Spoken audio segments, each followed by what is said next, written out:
शैलेंद्र, अगर बात की जाए नगर निगम की जिस पर जिम्मेदारी बनती है, वो क्या कहता है, किस प्रकार की बातें करता है जब उसके पास शिकायतें पहुंचती हैं? जी बिल्कुल, बात करें मैं बता देना चाहूंगा, ये पार्क की बदहाली जो दौर से गुजर रहा है, बदहाली के पास दौर से गुजर रहा है जो हमारा पार्क खटीमा का। तो बात करें यहाँ के नगर निगम की, बात करें नगर पालिका की, बात करें तो ये लोग कागजों में ऊपर अधिकारियों से पैसा तो ले लेते हैं, लेकिन उसको हालत वही रहती है, लेकिन इसमें पैसा नहीं लगाया जाता है। पैसा मिल बांट करके ये लोग आपस में ही खा लेते हैं जी आस्था। और बात करें स्थानीय लोगों की, तो स्थानीय लोगों की कई बार शिकायतों पर उसको अनदेखा किया गया है आस्था। शैलेंद्र, देखा ये गया है कि इन पार्कों में आवारा जानवर घूमते हैं, इसके अलावा यहाँ पर रात के वक्त शराबी और जुआरी घूमते नजर आते हैं, लेकिन इसमें कूड़ा भी बहुत पड़ा रहता है। तो ऐसे में लोगों की गलती कितनी है जो अपनी कॉलोनी का कूड़ा यहाँ पर डालते हैं? जी बिल्कुल, कॉलोनी नगर पालिका की पूरी गलती यहाँ पर आती है कि मतलब नगर पालिका अपना कूड़ादान नहीं रखती है, लेकिन अब वो जाए तो जाए कहाँ। उनको गलती ये है, कूड़ा डाल देते हैं, लेकिन कूड़ा उठाने वाले भी नगर पालिका के लोग नहीं आते हैं जी। अच्छा, नगर पालिका के अधिकारी सुध लेने के लिए नहीं पहुंचते और उसका नतीजा ये है कि ये पार्क इस हद तक बदहाल हैं कि कहने में शर्म आती है कि किसी शहीद की श्रद्धांजलि के रूप में एक स्मारक के तौर पे बनाए गए थे। यहाँ पर बात की जाए शैलेंद्र खटीमा की, तो यहाँ पर भी क्या शहीद पार्कों का ऐसा ही हाल है? जी बिल्कुल, शहीद पार्क बिल्कुल बद से बदतर हो चुका है, बदहाली के दौर से गुजर रहा है। और बात करें यहाँ के एमएलए बीजेपी के विधायक हैं पुष्कर धामी, उनसे भी बात करने की कोशिश की गई और उनसे बात की हमने, रूबरू हुए मीडिया से, तो उन्होंने ये भी कहा कि इसको हम देखेंगे। 5 साल भाजपा के पूरे गुजर चुके हैं, भाजपा के ही अध्यक्ष है नगर पालिका अध्यक्ष, 5 साल पूरे गुजर चुके हैं, कांग्रेस की सरकार आ गई है। और बात करें कई नेताओं की, तो यहाँ आते हैं और यहाँ स्मारक पर जो श्रद्धांजलि देते हैं वो भी नहीं आते हैं, अपनी नेतागिरी से भी फुर्सत नहीं है इनको आज तक। और बात करें नगर पालिका के अधिकारियों की, तो नगर पालिका के अधिकारी बिल्कुल मुखदर्शक बने रहते हैं जी। शैलेंद्र, आप जुड़े रहिए हमारे साथ, आपसे बातचीत जारी रहेगी, लेकिन इस बीच हरिद्वार से एक कॉलर हमारे साथ फोन लाइन पे जुड़ गए हैं। जी, क्या कहना चाहते हैं आप? विकास तिवारी जी हमारे साथ फोन लाइन पे हैं। विकास जी, क्या कहना चाहते हैं? जी, मैं धन्यवाद दूंगा। हेलो जी। हेलो, हाँ, मैं धन्यवाद दूंगा महुआ न्यूज लाइन का जी। जनहित के विषय आप लोग उठाते रहते हैं जी। और आज आपने जो विषय उठाया है, ये जो इस तरह के पार्क हैं जो शहीदों के नाम पर बने हुए हैं, विद्वानों के नाम पर बने, वास्तव में वो पार्क बदहाली के शिकार है। हरिद्वार में भी हरिद्वार कोतवाली के ठीक सामने स्वतंत्रता संग्राम सेनानियों के नाम पर एक पार्क बनाया गया है और वो पार्क वास्तव में आज शराबियों का, जुआरियों का अड्डा बनकर रह गया है और कहीं ना कहीं कोतवाली के ठीक सामने वो प्रशासनिक व्यवस्था की पोल खोलता नजर आ रहा है।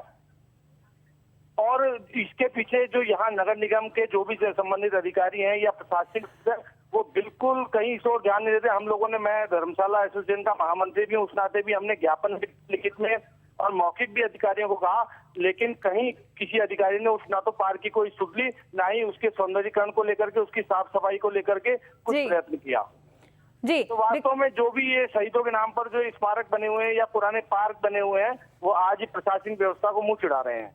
बिल्कुल, बहुत बहुत शुक्रिया विकास जी तमाम बातचीत के लिए। तो हरिद्वार से हमारे जागरूक दर्शक विकास जी बता रहे थे कि उनके शहर में भी शहीदी पार्कों का कितना बुरा हाल है और सारी गलती यहां पर निगम अधिकारियों की नजर आती है। सुरेंद्र गुप्ता खटीमा से लगातार संवाददाता जानकारी दे रहे हैं। सुरेंद्र, खटीमा की बात की जाए तो खटीमा शहर में अभी तक बहुत शिकायतें पहुंची होंगी। यहाँ पर नगर निगम में हर बार कहा जाता रहा होगा या तो कूड़ा फेंकने के लिए वो कोई व्यवस्था करे, नहीं तो कम से कम पार्कों से तो कूड़ा उठवा लिया करे। पार्क तो जो है वो किसी की श्रद्धांजलि देने के लिए बनाए गए हैं, किसी की याद में बनाए गए हैं, उनके साथ तो ऐसा सलूक ना हो। तो क्या दिक्कत है? आखिर निगम अधिकारी बात को अनसुना कर देते हैं या फिर कागजों पर सब कुछ दुरुस्त नजर आता है और जमीनी हकीकत ऐसी है? जी बिल्कुल, जमीनी हकीकत जो आप देख रहे हैं, बिल्कुल जमीनी हकीकत बिल्कुल वही है।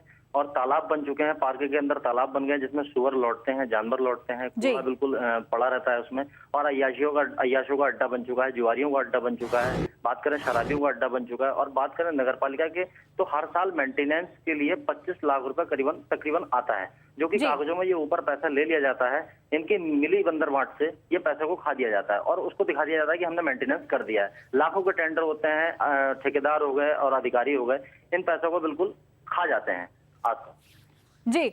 और उसका नतीजा ये होता है कि इन पार्कों की ये सूरत हो चली है। ये पार्क अब इस रूप में आ चुके हैं और कैसे मुंह चढ़ा रहे हैं प्रशासनिक दलीलों को। यहाँ पर सबसे बड़ा जो है सवाल यहाँ पर खड़ा होता है कि आखिर प्रशासन के जिम्मे है इनकी मेंटेनेंस, इनको दुरुस्त रखना, तो आखिर क्यों अभी तक प्रशासन ने इस ओर ध्यान नहीं दिया है? सरकार बदली है, निजाम बदला है सूबे में। बात की जाए सुरेंद्र, तो यहाँ पर मौजूदा सरकार ने पर्यावरण बचाने के लिए, पेड़ लगाने के लिए बहुत नई नई बातें कही हैं, बहुत नए नए दावे किए हैं। तो क्या अधिकारी अधिकारियों के स्वभाव में भी कोई बदलाव दिखा है? क्योंकि आमतौर पर क्या होता है, सरकार बदलने के बाद टॉप लेवल पर इस प्रकार के अधिकारियों के भी तबादले होते हैं, तो जो नया निजाम आया है उसके स्वभाव में क्या कुछ दिख रहा है ऐसा कि इस मामले को लेकर वो गंभीर है भी या नहीं?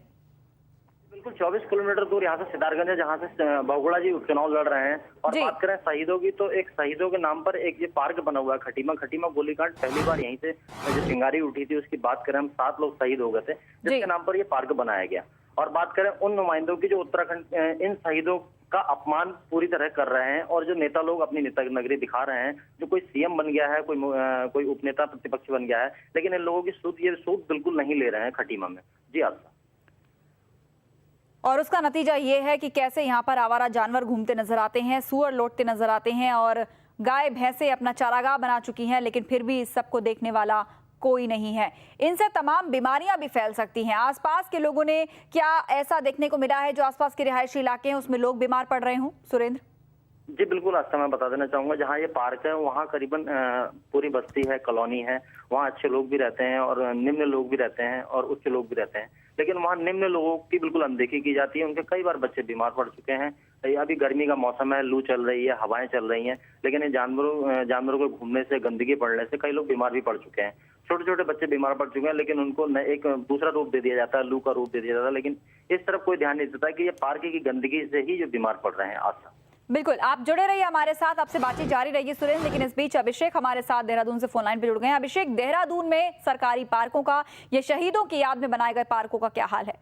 देखिए आस्था, हाल बदहाल से भी ज्यादा बदहाल हो चुके हैं, और जैसा आप देख सकती हैं पार्कों की स्थिति कैसी बनी हुई है। जहां इंसानों को घूमना चाहिए वहां पे जानवरों को घूमने का आरामगाह बन चुका है, और जिसके लिहाज से हम कह सकते हैं कि कहीं ना कहीं प्रशासन इसकी सुध क्यों नहीं ले रहा, ये एक बड़ा सवाल जरूर खड़ा करता है। नगर पालिका, नगर निगम आखिर क्या करते हैं, आवारा जानवरों को क्यों नहीं पकड़ते और उन्हें उनकी जगह क्या पार्क में है? ये एक अपने आप में सवाल खड़ा हो जाता है कि अगर पार्क में आवारा जानवर घूमेंगे तो लोगों का घूमना वहाँ दूभर हो जाएगा, और ऐसे में बीमारियां जो है, नई नई बीमारियां, जैसे कि अभी बीमारियों का दौर चल रहा है, मौसम बदल रहा है, और मौसम के बदलने के लिहाज से जो बीमारियां फैल रही हैं इसमें काफी हद तक इन जानवरों का, जैसे आप देख रही हैं कीचड़ में लथपथ सुअर घूम रहे हैं, तो कितनी तमाम सारी बीमारियां फैल रही हैं, जिसकी वजह से छोटे बच्चों को बहुत जल्दी इन्फेक्शन हो जाता है। और इस समय डॉक्टर्स से अगर बात की जाए तो डॉक्टर्स में, हॉस्पिटल्स में भीड़ लगी हुई है, और जिसका नतीजा ये है कि अभी भी प्रशासन चेत नहीं पाया और